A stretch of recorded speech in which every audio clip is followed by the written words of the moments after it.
আমার পরিমাণে ভাই সবাইকে আমার সালাম, আসসালামু আলাইকুম।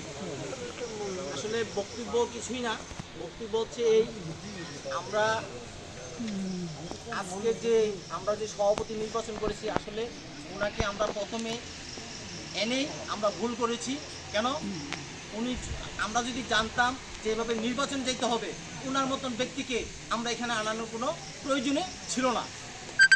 উনি যে ধরনের মানুষ, আমাদের এই এলাকার একজন বিচক্ষণ মানুষ, এমনকি ওনার যে সমাজসেবা আমরা দেখেছি। উনি মাদ্রাসাতে দুইবারের সভাপতি ছিলেন। তারপরে এখনকার আমরা চিন্তা করলাম যে ওনাকে আমরা হাই স্কুলে আনি, তারপরে আমরা এনেছি। আজকে দুঃখের বিষয়, আমি যখন বাড়িতে আসছি ব্যবসা প্রতিষ্ঠান থেকে, তারপরে আমাকে বলল যে এমনি ডাক্তার সাহেব আসছে। আমি খালি গায়ে আমি ঘর থেকে বের হয়েছি। আমি যে গায়ে কিছু গেঞ্জি গায়ে দিব অথবা শার্ট গায়ে দিব, এটা আমার স্মরণ ছিল না। যারা আমাকে বলছে, তারপরে আমি শার্টটা গায়ে দিয়ে বের হয়েছি। আমি খুব লজ্জিত যে ওনার মতন মানুষ আজকে ভোটের জন্য আমার গ্রামে যাইতে হয়েছে।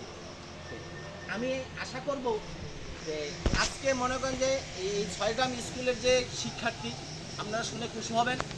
একজন কুমিল্লা সরকারি কলেজে, আরেকজন কুমিল্লা অযোধ্যা কলেজে, আর খুব সম্ভবত আমি সবগুলো খবর নেই 3জন কালিকাপুর আব্দুল মতিন খসরু কলেজে, আরেকজন আবুতার কলেজে চান্স পেয়েছে।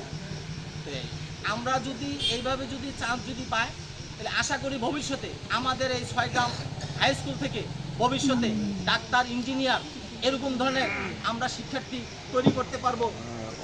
দেলোয়ার মামুন ডাক্তার সাহেবের নেতৃত্বে যদি প্রতিষ্ঠান থাকে, আমরা এই আশাবাদ ব্যক্ত করে আমি আমার বক্তব্য শেষ করছি। আসসালামু আলাইকুম।